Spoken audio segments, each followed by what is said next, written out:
Welcome to this conversation called Mitigating Depressions by Maneuvering Mood Swings.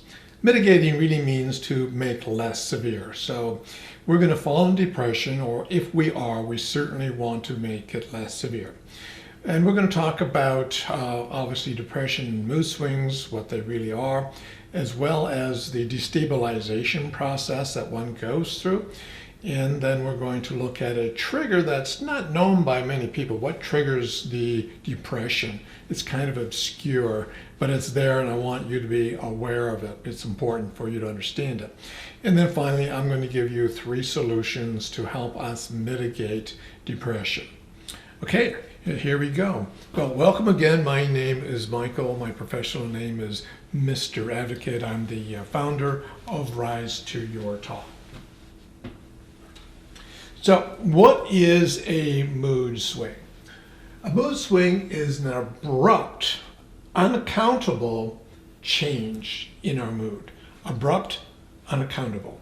So it just comes out of the blue. 1 minute we're happy, and the next minute we're not so happy. And of course the people around us wonder what's going on, but we have no control over it. That's what a mood swing is. No control. An abrupt, unaccountable change. So that's somebody who has a mood swing. Again, the people that have mood swings are normally the misunderstood creative thinker or the melancholy, temperament type. Other people can have changes in moods, but they're not a full mood swing, as we'll find out, as we go through the presentation here. What is depression? Depression is a severe, key word here is severe despondency, and dejection with a little mixture of hopelessness in it. Very, very hurtful.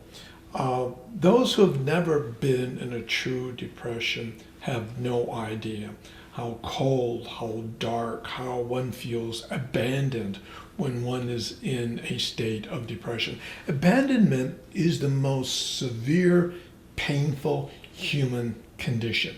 Nothing is more painful than that. Isolation is a form of abandonment, as you know.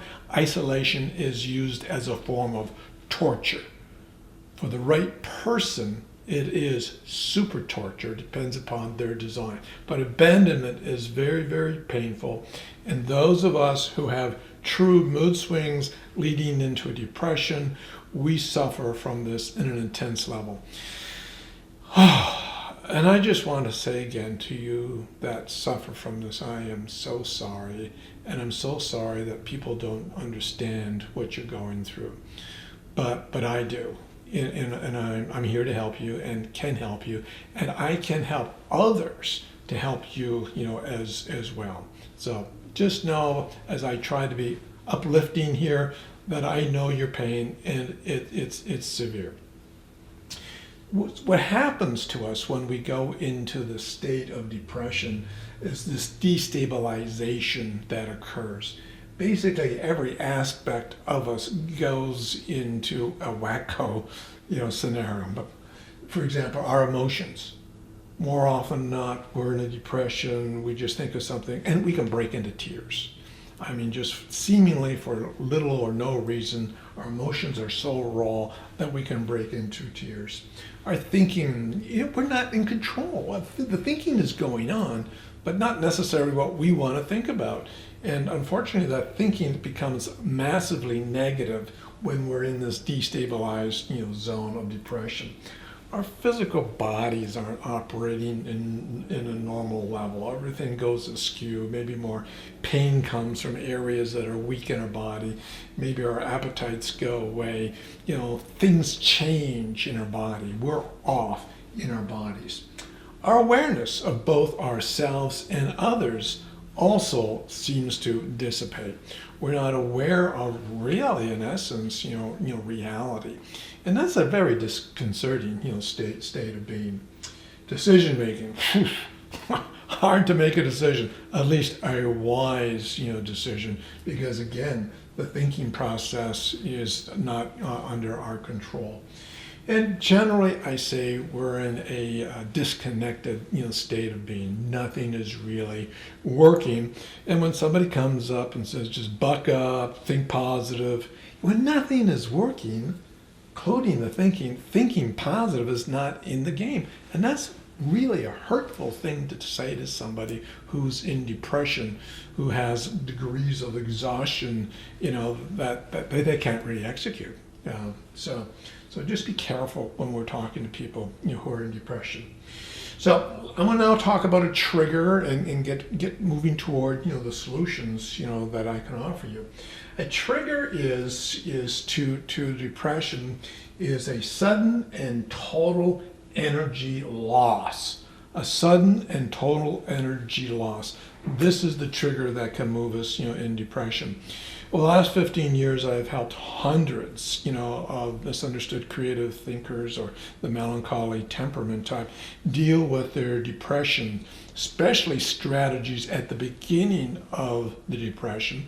And what I have found is that something that happens in those that go into a euphoric state. The euphoric state is a high state of excitement and happiness, and this person just having a great old time.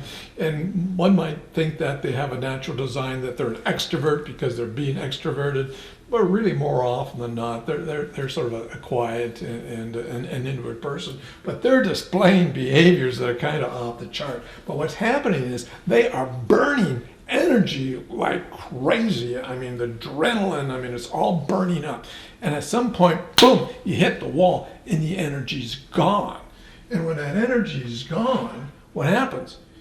You drop like a stone way down here, which moves past some mood swings into a state of depression. And it can happen very, very rapidly. And the trigger is a sudden and total energy loss. A sudden and total energy loss. And so this is something to be aware of. And when you understand this dimension of what's going on here, we can do something about it. And so I have 3 ideas for you that are takeaways, from this conversation that you might be able to implement and help you prevent you from going into depression. Maybe here's the answer. I'm giving it away. Solutions. Euphoria capping. The one solution is euphoria capping. That's my language, euphoria capping, which means is don't go to the very top of your mood swing. When you're here, enjoy some excitement and some good times. But if you keep staying there, you run the risk of total burnout and the drop. So if you can start calming down at this stage here and reduce the energy burnout, that you will have enough energy to have an early energy hit. To have now an energy hit so that, again, we don't have our energy grid collapse, our full energy grid, our emotional energy, our intellectual energy, our relationship energy, our physical energy, our spiritual energy. All those are basically gone, up here, and that's why we drop down. So if we can start capping off euphoria, meaning that we're actually reducing the energy loss and still have enough energy to get more energy. So have an early energy hit is solution, number 2. And then the last one is a helping hand. So it's really hard to do these depressions, without a buddy, without somebody, without an advocate, somebody helping us, because as you saw in the caption, we had this guy sinking in a hole and the lady was holding him up. We need other people so that maybe we give them a call when we're at the top end here before we collapse, or we give them a call on the way down, so that they can give us a helping hand. Now I want to leave you with a couple ideas here about this early energy hit. And one thing we must understand is one size fits one. what works for one person doesn't work for another person. That's just the way it is. But I'm going to show you things that I do when I'm looking for my early energy hit. Well, what food types, that I would take in, and it would help me stabilize my energy so that I'm just into more of a mood swing rather than moving down into a depression. So here are some of them. First of all, and I love these things, plus they give me energy. Peanut butter. Do I love my peanut butter? And quite often it might go on some banana or some whole wheat bread or croissant or something, like that, or a cracker. Peanut butter is an energy booster for me. Sometimes, excuse me for that, sometimes I'll put that with honey. So this is local honey that has, a better impact on us. Honey and peanut butter, even banana combination, off the charts for me. Works for me, not saying it works for you. Obviously, if you're a diabetic, a bunch of honey isn't going to really do you any good. So you're going to have to look within your diabetic diet and say, okay, what within my diet gives me the greatest amount of energy? I have to have that in my mind so that, because I don't have a lot of time when I'm up here before I might go down to get my early energy hit. So you have to know what it is in advance and make sure it's readily available. Another one for me is cheddar cheese. Wow. Cheddar cheese. I cut off a slab of that puppy, and cheddar cheese again on crackers or toast or something. Boy, that does an amazing thing. It pulls me back. Oh, I like this one. Chocolate. Woo-wee. Now, this is not like a chocolate bar. This is 100% cocoa, so there's no sugar in this. And there's a mood changer in this as well. So it gives me a little bit of energy, but more importantly, it gives me a mood. So I might want to combine the chocolate, with a banana, or something like that. So, and if I'm a little more sugar oriented, then I might drop it down to 92%.